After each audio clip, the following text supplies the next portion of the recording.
Hola, bienvenidos, bienvenidas a todos y todas que están por ahí. Vamos a empezar con esta masterclass de UX Research. En principio, agradecerle mucho a Campus Party Argentina por dejarme ser parte de este momento, y como siempre a Digital House, que me da la posibilidad de trabajar de esto todos los días. Así que vamos a empezar. Bien. Ahí estamos. Perfecto.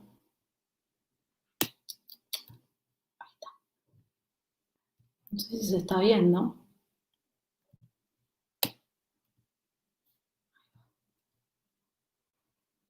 Bien. Creo que está todo bien. Yo voy a empezar. Cualquier cosa, espero que alguien me diga si estamos haciendo bien las cosas. ¿Se ve perfecto? Buenísimo. Gracias, Tania. Mil gracias. Bueno, empezamos. Bien, como les decía, esta va a ser una charla sobre UX Research centradas en lo que hablamos mucho que cuando hacemos UX Research, que es el concepto de empatía. Pero vamos a ver un poquito de qué hablamos cuando hablamos de empatía.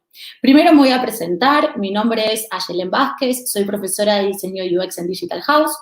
Me formé como comunicadora y como diseñadora UX. Primero como comunicadora en la Universidad Nacional de La Plata y luego como diseñadora UX en Digital House, donde hoy soy profe full time de esta hermosa carrera. También durante mucho tiempo hice contenido y asesoré en comunicación a distintos organismos y a distintas empresas, lo cual me dio como una visión muy importante y como muy abarcativa sobre qué es esto de conectarnos con las personas, contactar con las personas y tratar de entender todo el tiempo lo que están necesitando. Pero antes de empezar, me gustaría contarles una pequeña historia. Este señor se llama Steve Harvey. Steve Harvey es un reconocido presentador y comediante estadounidense. En el 2015 a Harvey lo convocan para que sea el presentador de Miss Universo, de todo el show de cierre de Miss Universo. Y en ese momento, Steve Harvey, una persona con una amplia trayectoria conduciendo y presentando shows y hosteando shows muy importantes, muy profesional él y muy preparado, tuvo un pequeño problema. Vamos a ver lo que le pasó.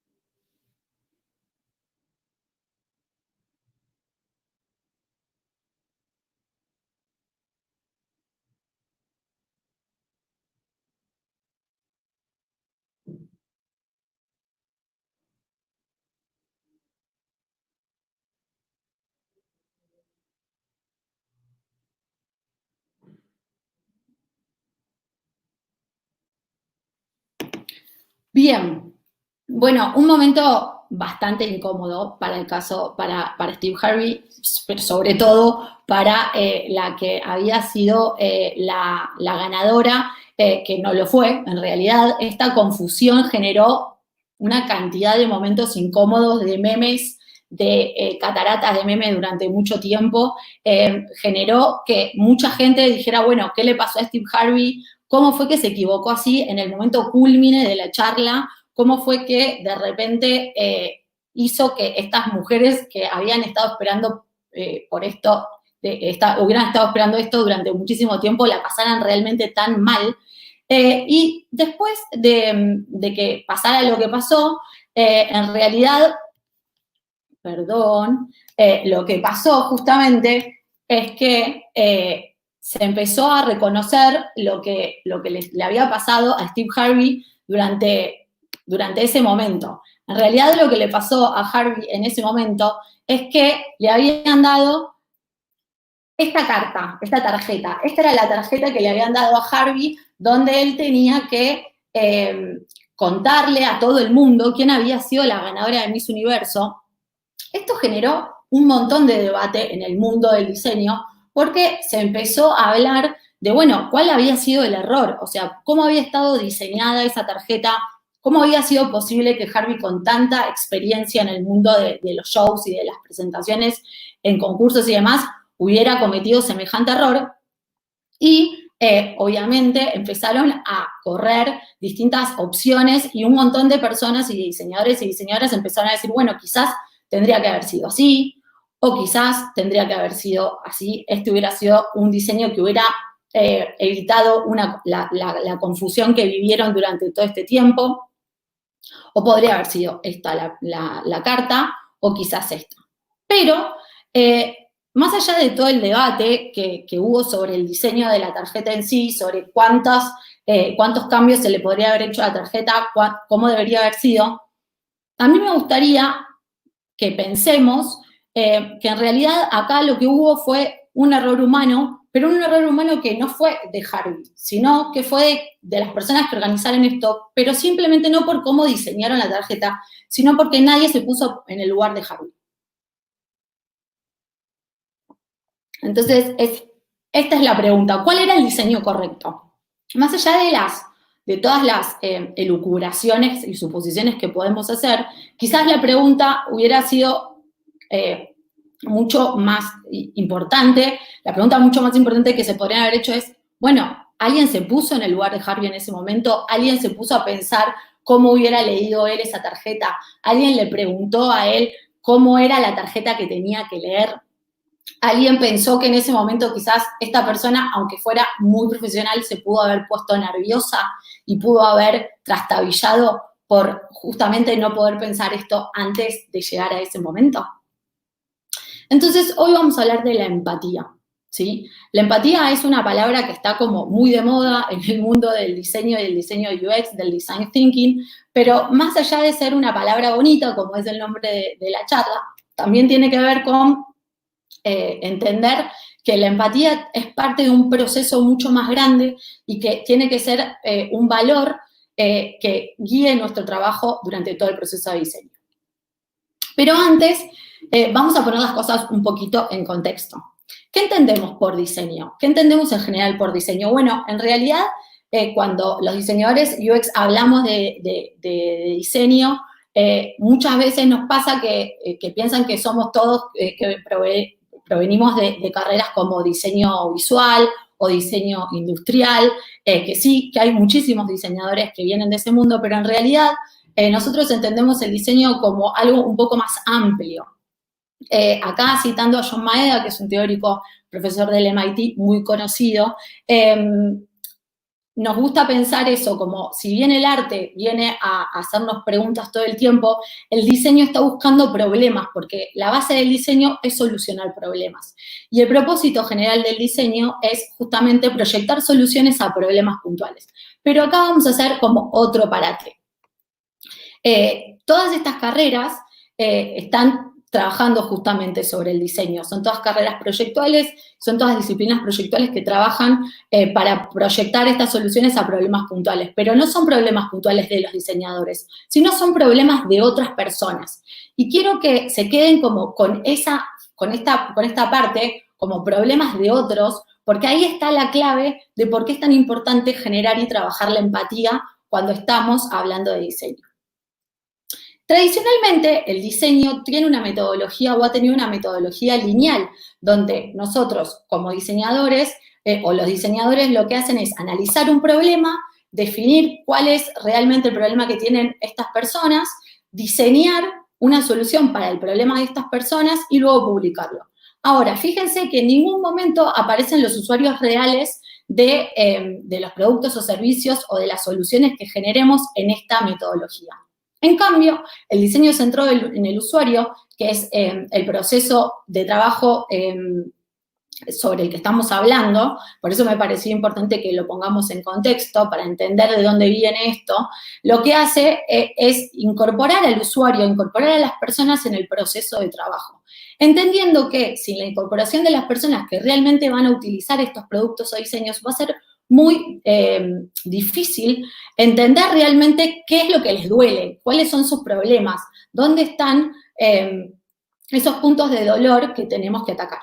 Entonces, ahí es donde empezamos a incorporar al usuario y ahí es donde aparece la necesidad de entender a las personas. Ahora bien, ok, va a haber momentos en los que los diseñadores vamos a tener que acercarnos a las personas, vamos a tener que entenderlas, vamos a tener que incorporarlo en el proceso. ¿Lo incorporamos de cualquier manera? ¿En qué momento lo incorporamos? ¿Cómo se genera esa empatía? ¿Cómo se trabaja? Bueno, ahí es donde justamente aparece esto que suele pasar todavía con mucha frecuencia en organizaciones y empresas, que es que muchas organizaciones y empresas dan por sentado que saben perfectamente lo que sus usuarios necesitan o cómo son sus usuarios o cómo son sus clientes, ¿no?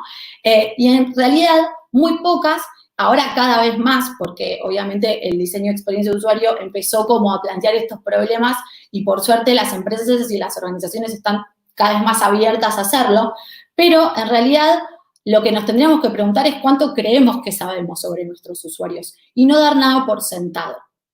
Pero para eso tenemos que entender que nosotros no somos todas las personas y que hay personas que vienen de distintos mundos, que tienen otras necesidades que las nuestras y que tienen otros modelos mentales que van a hacer que entiendan un problema, una solución, un producto de otra forma. Ahora bien, dicho esto, ¿cómo nos acercamos a los usuarios? Bueno, el Design Thinking es el proceso, este proceso de trabajo, esta metodología con la que trabajamos en diseño UX.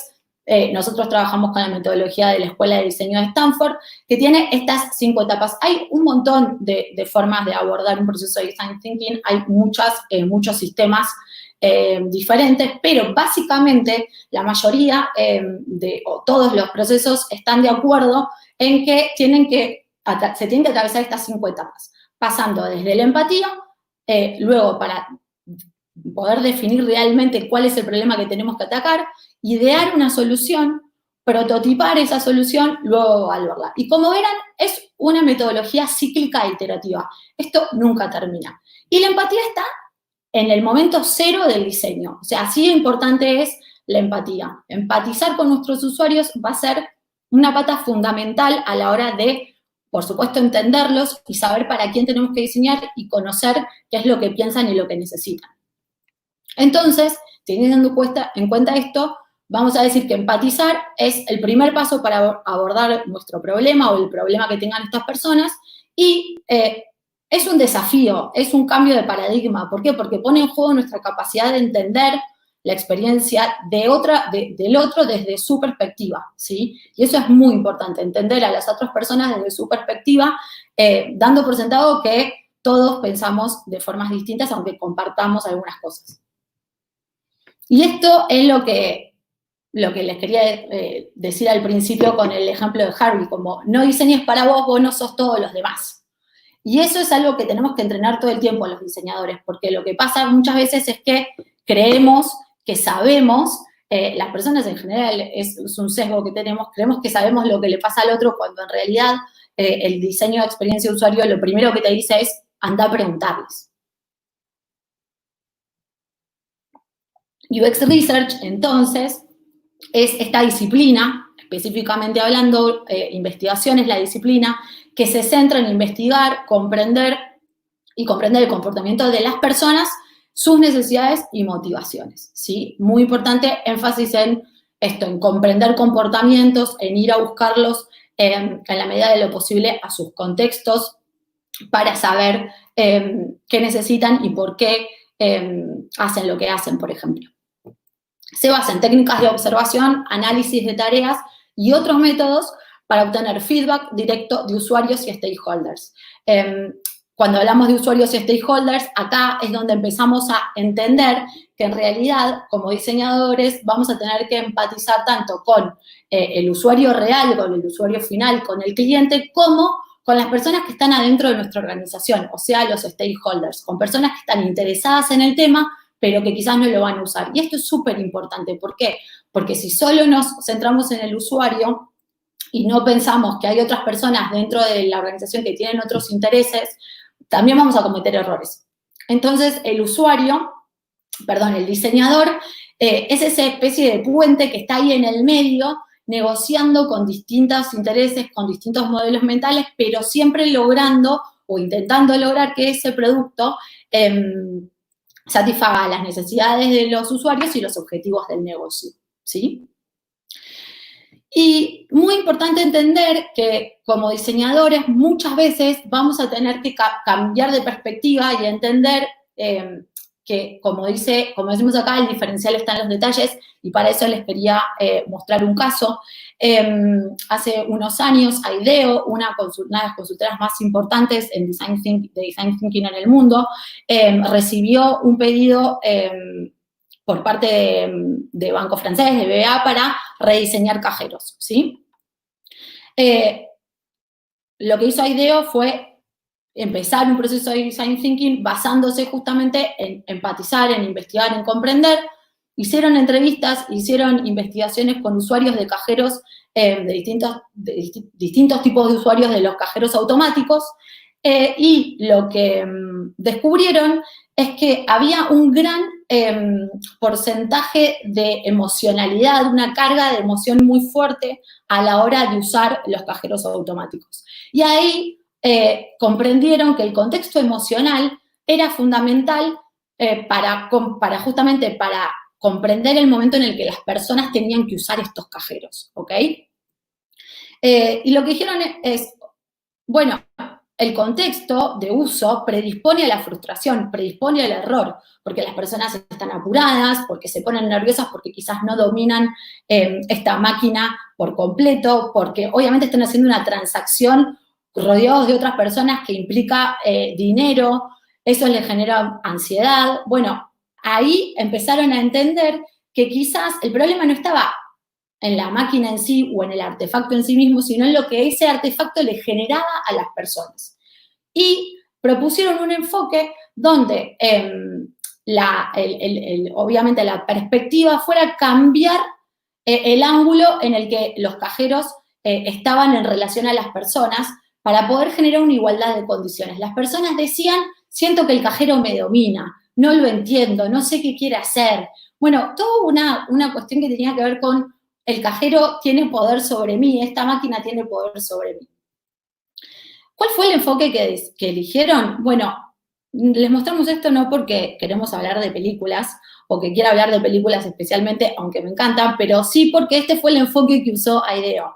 En realidad, IDEO lo que hizo fue recurrir al cine, básicamente. Lo que vemos acá son dos tipos de planos muy típicos del cine, son parte son recursos narrativos que se usan en el cine, es un plano picado y un plano contrapicado. Vamos a ver un poco qué es eso y qué tiene que ver con cajeros. Misterio, vamos a ver. El plano contrapicado es este plano donde la cámara se ubica por debajo del sujeto del protagonista o del actor, y lo que genera justamente tiene un efecto de generar control, poder, superioridad, grandeza, seguridad por parte obviamente, del protagonista, ¿sí? Porque obviamente pareciera que los estamos mirando desde abajo, entonces nos sentimos nosotros un poquito más chicos y esa persona queda como en un lugar de superioridad. Por el contrario, el plano picado lo que hace justamente lo contrario. Se pone la cámara por encima del sujeto de la acción o del actor, entonces lo que genera es como una sensación de indefensión, de sumisión, de superioridad, y son como recursos súper básicos y súper fáciles de usar para poder generar una sensación en la persona que está mirando esa película. ¿Qué hizo IDEO con este enfoque, con esta idea, con este concepto? Lo que hicieron fue justamente empezar a prototipar cajeros que estuvieran ubicados por debajo, por debajo de la línea de visión de las personas. En vez de estar a 90 grados o casi a 90 grados como estaban los cajeros tradicionales, empezaron a pensar qué pasaría si hicieran cajeros que fueran más pequeños y que estuvieran por debajo de la línea de visión de las personas, haciendo que las personas se sientan como superiores frente a la máquina. Como ven acá, ya llegaron a una parte de prototipado, un prototipado muy rápido, que es la forma en la que prototipamos en las primeras fases de un proceso de diseño, prototipos en cartón, súper simples, y lo que hicieron fue probarlo con estos usuarios, ver qué les pasaba a las personas cuando tenían que resolver una tarea utilizando este prototipo con un ángulo muy inferior y que supuestamente los hacía sentir superiores a la máquina. Unas iteraciones después, unos diseños después, dijeron, bueno, creemos que esto puede ser un posible prototipo de cajero. Así era como se veían los primeros bocetos en alta definición de estos cajeros, ¿sí? Fíjense cómo estos cajeros están como súper por debajo y son como mucho más, parecieran como maleables o manejables frente a los otros armatostes o super cajeros que estábamos viendo en la imagen inicial y que por lo menos acá en Argentina todavía la mayoría son así. Y un detalle de color, pero no menor, es que en esta idea el cajero lo que tenía era como un asistente virtual, que era una personita que estaba ahí adentro y que te iba guiando o asistiendo durante la operación. Pero, como verán, no se quedaron solamente ahí. Usaron el concepto de plano picado para poder filmar a esta persona. Pusieron realmente la cámara por encima del actor, hicieron que el actor filmara durante todo el tiempo mirando a la cámara que estaba sobre él, para dar esta imagen de estoy a tu servicio, estoy a disposición, y esta idea de, bueno, vos me controlás a mí y yo no te tengo que controlar a vos. Así, por ejemplo, las primeras testeos con usuarios fueron las reacciones de las personas. Fíjense que personas contentas, algo que no se ve que se ve mucho cuando estamos trabajando con cajeros automáticos, pero personas que están conformes y que están contentas, y realmente esta es una muestra de cómo cambiar el enfoque, pensar en las personas y tratar de entender realmente lo que les pasa es fundamental a la hora de diseñar las soluciones correctas. Y acá pasamos a algo súper importante para pensar la empatía, y nos ponemos como parecía como un poco más duros, pero en realidad es súper importante. Esta frase de confiamos en Dios, todos los demás deben traer datos, pareciera como, bueno, pero estamos hablando de empatía, de emociones, de entender a los otros. ¿Qué tiene que ver esta frase, qué tienen que ver los datos con todo eso? Bueno, un montón. Porque en realidad nosotros lo que creemos y lo que hace el diseño de experiencia de usuario es lograr empatía basándonos en datos. O sea, la empatía lo que va a hacer es ser un motor para poder encontrar estos datos, ¿sí? Donde vamos a apoyar las decisiones. Nosotros vamos a ir a buscar y vamos a ir a entender lo que le pasa a las personas, pero con un objetivo muy claro, que es recolectar datos, recolectar información que nos dé argumentos sólidos donde basar nuestras decisiones de diseño. Suponiendo y con la convicción de que el diseño no es ninguna ciencia, pero tampoco es un acto de fe. Y esto es súper importante. ¿Por qué? Porque nosotros vamos a necesitar defender, argumentar estas decisiones basándonos justamente en información que está ahí afuera, ¿sí? Y es un proceso que es cíclico, es un proceso que una vez que se naturaliza, no termina nunca. Siempre vamos a ir a buscar datos para entender justamente dónde tenemos que basar nuestras decisiones. Diseñar apoyados en datos nos va a permitir varias cosas. Básicamente, no confiar en nuestras propias opiniones y, como decía, tomar decisiones con fundamentos.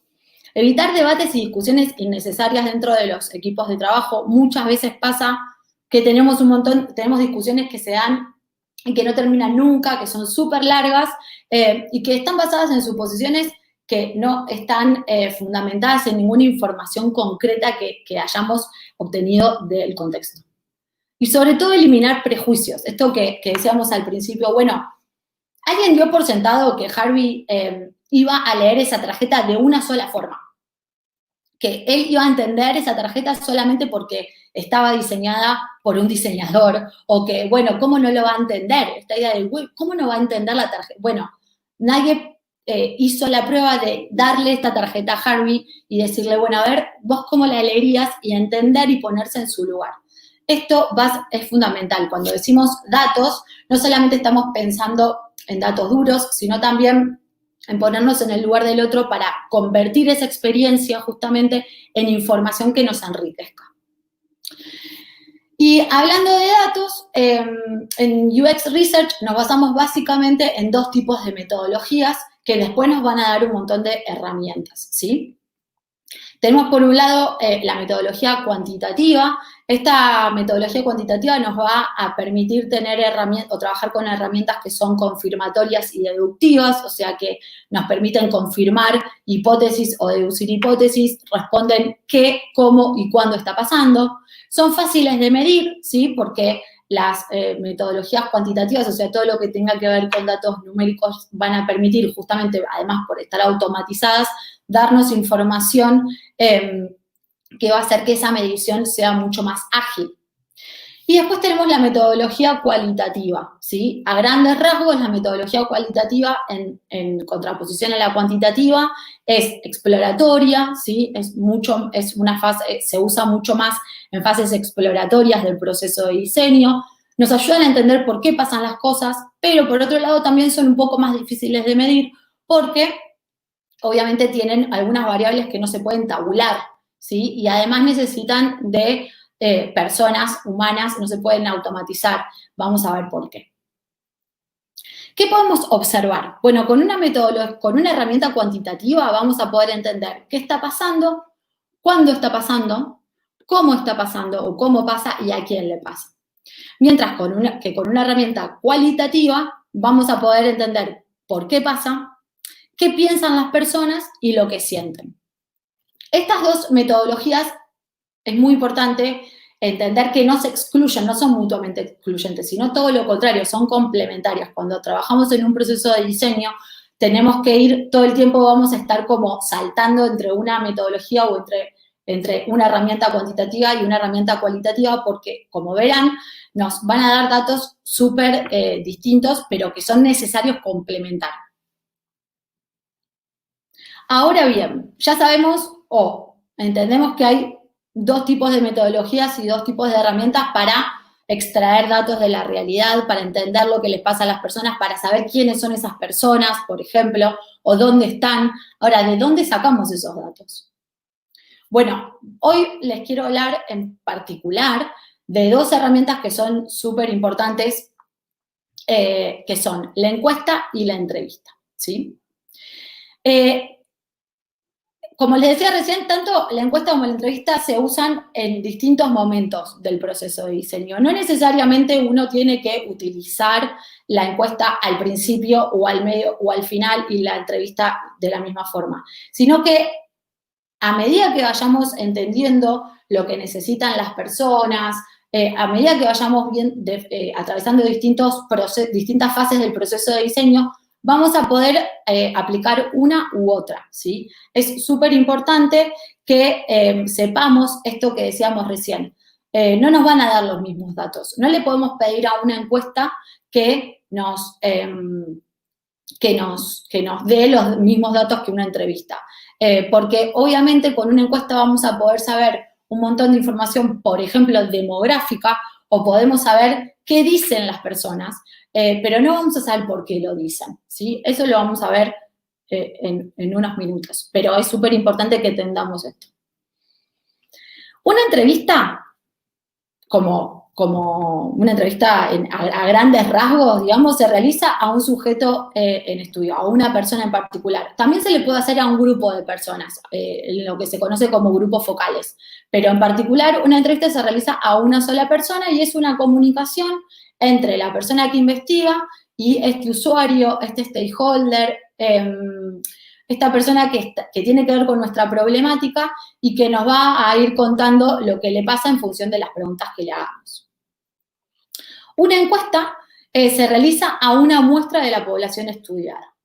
Una muestra quiere decir, es un fragmento, una porción de un universo. Si nosotros queremos saber, por ejemplo, qué opinan los empleados y las empleadas o los trabajadores y trabajadoras de una empresa, bueno, si esa empresa tiene 500 empleados, nosotros podríamos hacer una muestra de 100 empleados y empleadas, y ahí obtendríamos una muestra. Con la encuesta lo que vamos a hacer es obtener datos por medio de un cuestionario que vamos a diseñar en este sentido. Bien, vamos a profundizar un poco. Me interesaba que también se llevaran como algunos tips o algunas herramientas para empezar a entender, y después quien quiera profundizar sobre cómo se hace una encuesta o cómo se hace una entrevista. Pero en principio entender que esto de que la empatía no es simplemente algo que yo entreno y que digo, bueno, listo, como hice una entrevista ya está, soy súper empática y ya tengo todo lo que necesito, sino que la empatía se trabaja, se entrena con metodologías y con herramientas que son súper rigurosas y que tenemos que conocer. Empecemos por la encuesta. Las encuestas son un método eficaz para identificar, como decíamos, por ejemplo, quiénes son nuestros usuarios, qué compran, dónde lo compran, dónde viven, qué cosas tienen, qué opinan sobre una marca o un producto, dónde están. Bueno, nos ayudan a entender más que nada todo lo que tiene que ver con demografía, con el qué, con el quién, con el cuándo, ¿sí? ¿Cómo hacemos para armar una encuesta? Algunos tips. No voy a profundizar muchísimo sobre esto, sobre cómo armar una encuesta, pero sí me parecía importante que conozcamos algunos tips. Lo primero que vamos a necesitar es hacer un guión, ¿sí? Para poder hacer un guión para poder hacer una encuesta, tenemos que empezar a guionarla para poder realmente entender en qué momento tenemos que hacer las determinadas preguntas. Lo primero que vamos a hacer es escribir una introducción, ¿sí? Esta introducción lo que nos va a permitir es explicarle a las personas que nos van a responder el propósito de la encuesta, el para qué, ¿sí? No olvidemos que le estamos pidiendo a las personas que nos den un rato de su tiempo, que nos den información, inclusive información en algunos casos que puede ser sensible. Entonces tenemos que tomarnos un tiempito para explicarles por qué esa información es importante para nosotros. Siempre aclarando, en el caso de que sea así, de que es anónimo y que esa información se va a usar solo con fines de investigación. Como siempre, intentemos ser claros, ser concisos y ser cortos. No es necesario escribir un súper párrafo enorme, porque obviamente tenemos que hacer que las cosas sean ágiles. Cuando empezamos a pensar las preguntas, empecemos con las preguntas filtro. ¿Qué son las preguntas filtro? Son esas preguntas que permiten después identificar si los encuestados cumplen con las características que nosotros necesitamos. Por ejemplo, si yo necesito hacerle una encuesta a mujeres y necesito que esas respuestas sean realmente de mujeres, lo primero que debería preguntar es, bueno, si sos hombre o sos mujer. O si es una persona que vive en una ciudad, porque necesito encuestar personas de esa ciudad, lo primero que le tengo que preguntar a esa persona es dónde vive. ¿Por qué? Porque en el caso de que esa encuesta le haya llegado a alguien que no cumpla con esos requisitos, esa pregunta filtro me va a permitir tener una muestra, como se dice, limpia, ¿sí? No ensuciar la muestra con respuestas de personas que no cumplen con el requisito. Después vamos a continuar con las preguntas más específicas de la información que estamos buscando, ¿sí? Lo que sea, pero es importante entender eso. Primero van las preguntas filtro y después recién hacemos esas preguntas. Siempre pensando que las preguntas más importantes las tenemos que poner al principio porque existe algún riesgo de que las personas abandonen el cuestionario antes de tiempo. Y nunca olviden cerrar la encuesta, o sea, nunca olviden darle un agradecimiento, una despedida, y sobre todo que este es un momento muy importante para pedir un nombre, un teléfono, un mail, un correo para conocer mejor la experiencia y quizás, inclusive, si tuviéramos la necesidad más adelante de hacer una entrevista y necesitamos contactar a esa persona personalmente, quizás con las encuestas también podemos ir armando nuestra propia base de datos. Muy importante, algunos tips que creemos que son fundamentales. Escriban preguntas neutrales que no impliquen respuestas particulares, o sea, que realmente ayuden a obtener la información que están buscando y que no haya sesgo en esas respuestas. Como les decía, primero pongan las preguntas más importantes porque las personas abandonan la encuesta generalmente a la mitad, hay una gran tasa de abandono. Den feedback, o sea, si hay una pregunta que es obligatoria. Bueno, así como los formularios de registro nos los dicen, nosotros también lo tenemos que hacer, por ejemplo. Bueno, esta pregunta es obligatoria y no vas a poder avanzar si no la respondes. Súper importante, incluyan respuestas como no sé o ninguna de las anteriores para no ensuciar los resultados. Si yo le digo a una persona, le doy solamente 2 opciones y quizás no era ninguna de esas 2 opciones que le estoy ofreciendo, pero quiere avanzar, va a poner una opción para poder avanzar. Entonces nunca voy a saber si esa respuesta realmente es fidedigna, es auténtica o no. Y lo más importante, intentemos que sea breve y que sea simple, ¿sí? Acá no queremos lucirnos con lo que sabemos, no queremos, no es un estudio de investigación, ¿sí? Estamos haciendo una encuesta para conocer a estas personas y necesitamos que sea simple para que las personas realmente nos puedan dar sus datos y su información.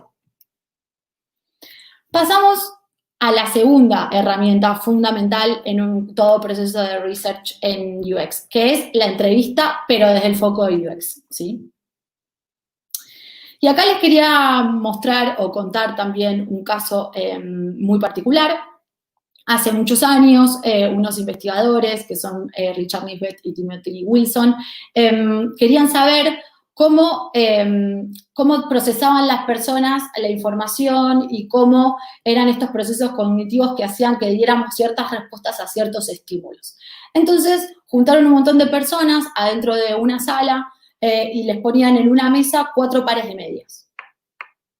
Los dejaban como jugar con las medias, tocarlas, hacer lo que quisieran, digo, estaban ahí las medias, y les pedían a las personas que le preguntaban, le decían, ¿cuál par de medias es de mejor calidad?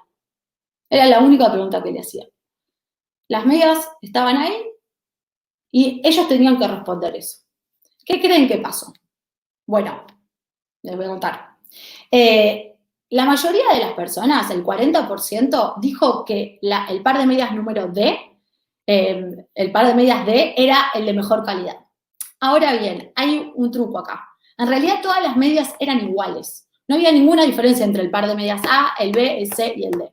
Pero las personas tendían a dar una respuesta solamente porque había una persona del otro lado que les estaba preguntando cuál par de medias era la mejor calidad y ellos entendían que tenían que dar una respuesta.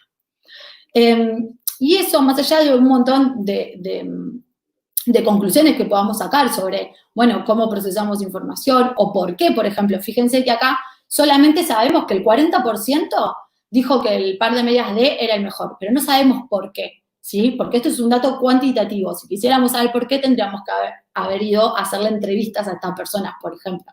Solamente sabemos que es el 40%. Podemos tener una hipótesis de que, por ejemplo, en el sistema occidental de lectura, cuando nosotros leemos de izquierda a derecha, entonces todo lo que está hacia la derecha tendemos a atribuirle un valor superior. Podría ser, pero es solo una hipótesis, no lo sabemos. En particular, sí, estos investigadores, a la conclusión que llegaron después de hacer un montón de investigación, es que, bueno, en principio estas personas querían dar una respuesta. Querían dar una respuesta y no importaba muy bien por qué, o no iban a buscar como datos concretos para determinar por qué la media D era mejor. Y esto, ¿por qué lo traemos acá a colación? Porque es súper importante entender cuando hacemos una entrevista a un usuario o a un cliente, es muchas veces que las personas no dicen lo que piensan y no hacen lo que dicen. Y acá hagamos un parate. No es porque las personas seamos mentirosas por esencia o que querramos no cumplir con nuestra palabra, ¿sí? Sino que tiene que ver con algo bastante conocido que se llama sesgo cognitivo. O sea, quiere decir, muchas veces tendemos a buscar explicaciones y a racionalizar explicaciones. Entonces es muy importante que cuando estamos buscando motivaciones, deseos más profundos de las personas, tratemos de tener esto siempre en cuenta, ¿sí? Porque vamos a tener que bucear muchas veces en las explicaciones que nos den. Esa es un poco como la función del researcher, ¿no? Encontrar necesidades más allá de lo que las personas nos dicen. Por eso es tan importante, por ejemplo, poder ir a buscar explicaciones en el contexto, ver a las personas en acción, ¿sí? La entrevista solamente esta aclaración yo la quería hacer, la entrevista nos va a dar algunas respuestas, pero no nos va a dar todas las respuestas. Muchas veces necesitamos saber lo que las personas, verlas en acción y ver lo que están haciendo. Pero en una fase exploratoria, cuando nosotros necesitamos saber por qué las personas dicen que tal problema es un problema o cómo se relacionan con algún problema de su vida cotidiana, la entrevista es una herramienta fundamental porque nos va a dar la posibilidad de conversar y de charlar un largo rato con estas personas. Cuestiones a tener en cuenta. Como decíamos recién, le vamos a estar pidiendo a usuarios o a las personas que recuerden o especulen sobre un tema o producto. Y muchas veces no vamos a tener todas las respuestas. ¿Por qué? Porque la memoria humana es falible. Yo puedo tener un recuerdo de algo que me pasó, por ejemplo, en una experiencia cuando fui a un banco o la última vez que me atendí en algún lugar, pero la realidad es que probablemente desde que yo tuve esa experiencia hasta que me hicieron la pregunta si pasó un tiempo, bueno, se va a ir como ensuciando la memoria. Entonces tenemos que tener cuidado con eso. Muchas veces las personas suelen inventar historias para racionalizar sus decisiones, o sea, lo que pasó, por ejemplo, con las medias. Y algo súper importante, que es un sesgo que tenemos que tener en cuenta, que tendemos a querer quedar bien con quien nos entrevista, ¿sí? Porque creemos que nos están evaluando, porque creemos que nos están observando, entonces ahí vamos a tener que tener esto, vamos a tener que considerar. Ahora bien, si las entrevistas tienen como una función muy, muy importante. ¿Y por qué tenemos que hacer entrevistas? Bueno, porque justamente tenemos que entender a las personas en profundidad antes de tomar decisiones. ¿Se acuerdan cuando decíamos, bueno, empatizar es mucho más que decir, bueno, listo, está bien, yo me pongo en el lugar del otro o yo siento que creo o que estoy considerando lo que le pasa a las otras personas? No, las entrevistas son una herramienta fundamental para realmente entender a las personas en profundidad antes de tomar decisiones, porque todos tenemos una vida única, porque todos tenemos experiencias únicas y porque todos tenemos nuestros propios puntos de vista.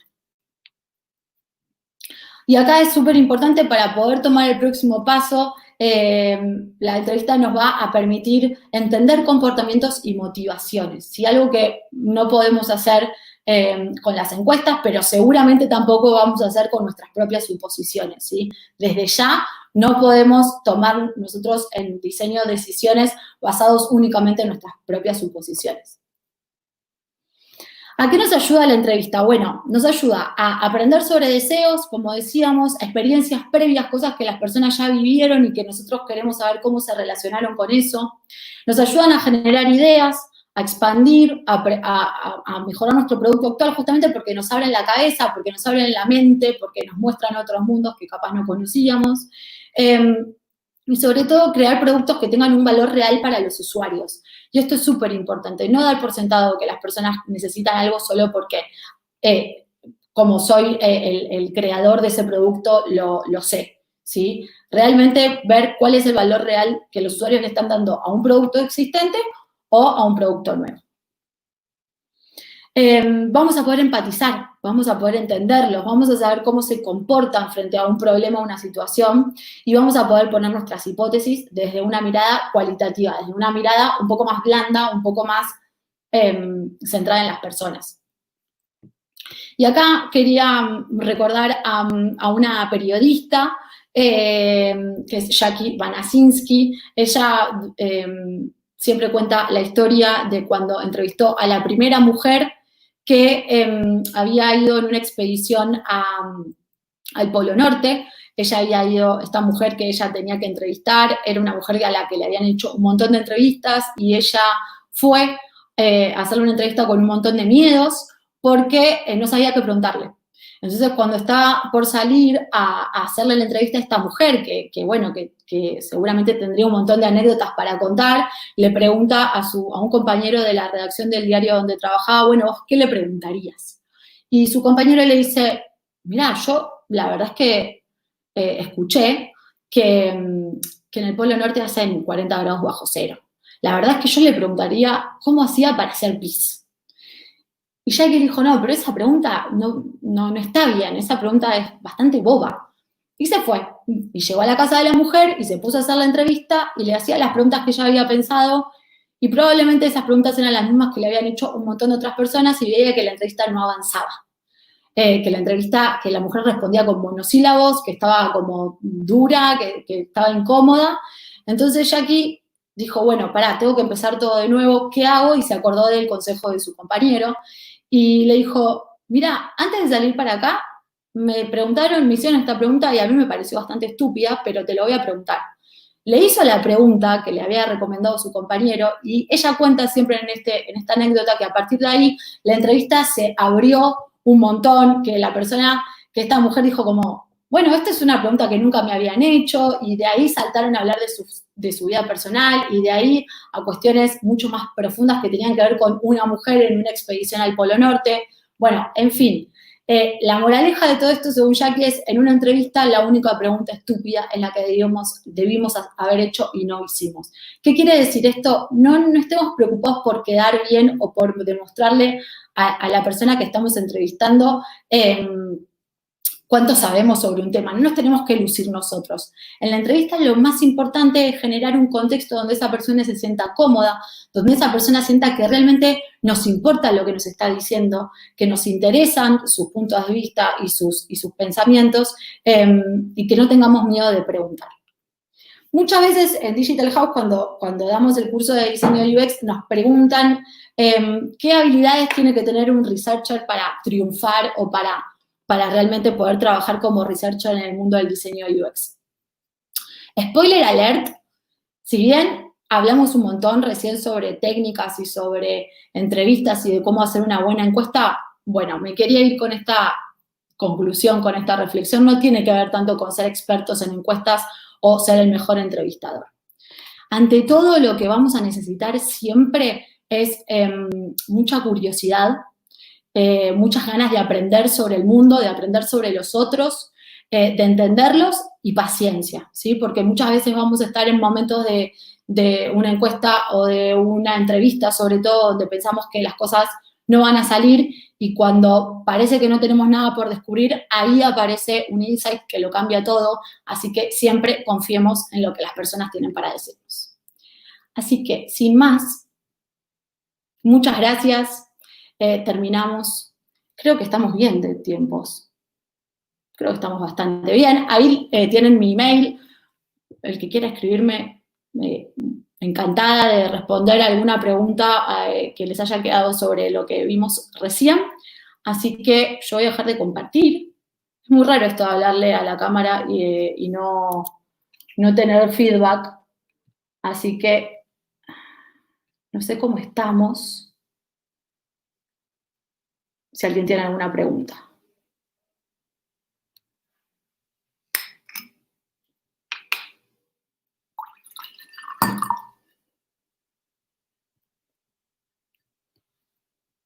Voy a tomar agua mientras tanto.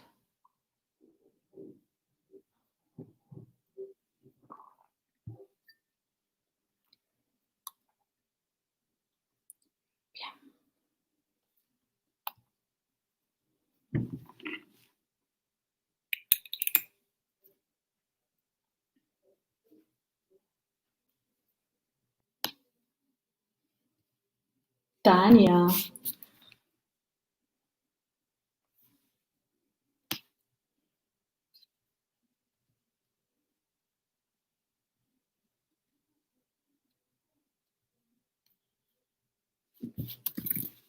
Perfecto.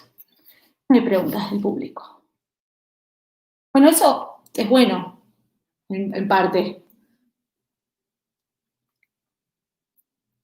Quiere decir que hubo claridad. Se tiraba flores. Bueno.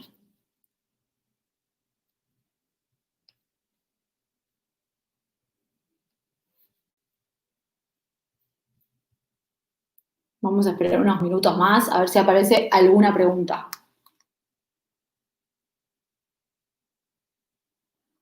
Ah, me están haciendo preguntas. Acá me dicen, a ver.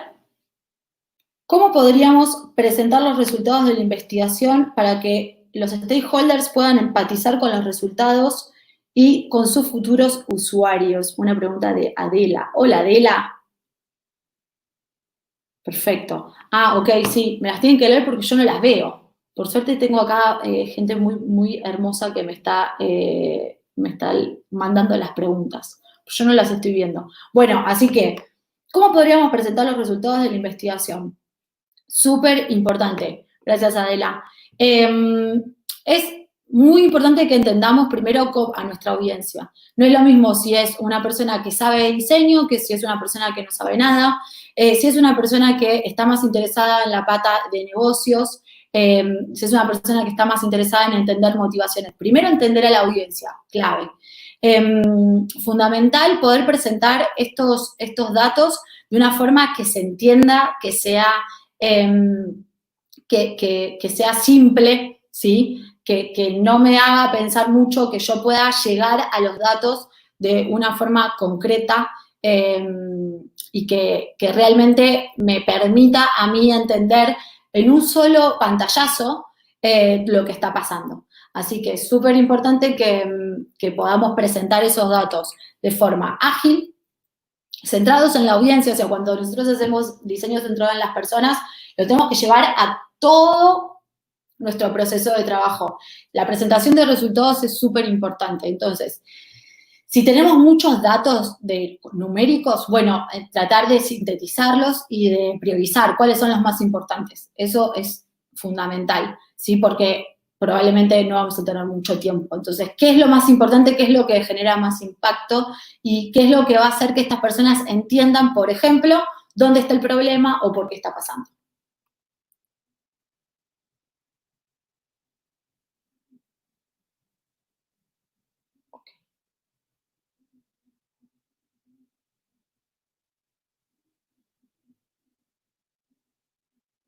Bien. No sé si hay más preguntas. Yo estoy mirando el celular todo el tiempo para ver si hay más preguntas, no es que...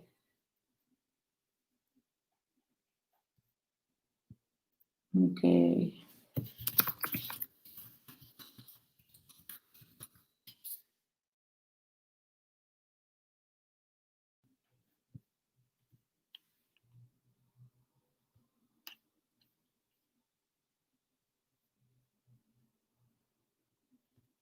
Quizás. Mi mail. Pueden escribirme a avasquez@digitalhouse.com. avasquez@digitalhouse.com. No sé si lo puedo mandar por alguna parte, pero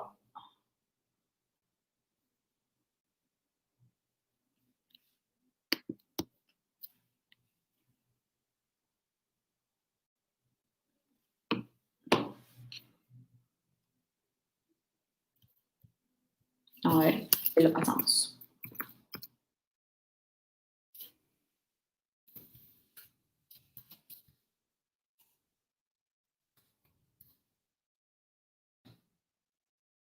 Ahí lo van a poner, Tania lo va a poner como banner. Qué maravilla, qué maravilla.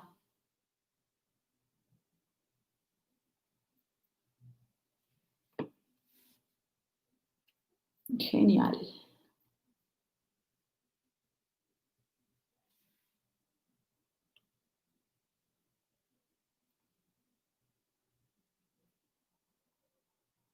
Gracias, ahí hay una, gracias Tania, y hay un comentario de Luciano Nagenson. Muchas gracias a todos y a todas los que estuvieron hoy en esta charla de diseño de UX. Somos un montón en Digital House trabajando en esto y nos encanta, nos apasiona, así que los invito a que me escriban, a que estemos en contacto por si quieren saber un poco más sobre esto. Y desde mi parte, no mucho más, agradecerles un montón por estar del otro lado. Espero que estén bien, espero que estén disfrutando de Campus Party y nos vemos la próxima. Si tienen alguna pregunta más, yo me quedo por acá hasta que Tania así lo decida.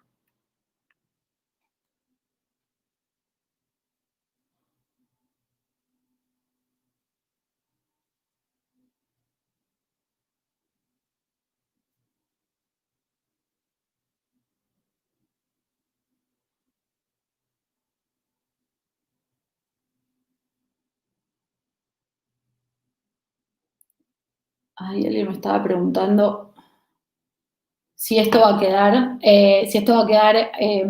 Tania, consulta, ¿esto va a quedar en algún lado para poder volver a verlo? Porque quizás está bueno que sepan eso si pueden registrarse. Entiendo que una vez que están registrados lo pueden volver a ver y queda en el canal de YouTube. Perfecto. Espectacular. Bueno, muchísimas gracias.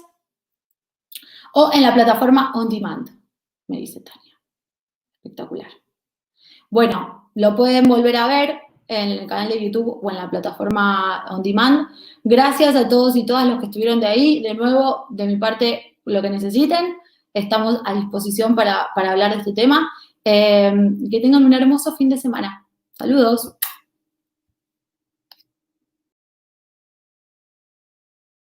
Si tenés entre 18 y 31 años, abrí tu cuenta gratis y online y sacá tu tarjeta de débito You con ahorros pensados para vos, seguros para la bici, celu o instrumentos y mucho más.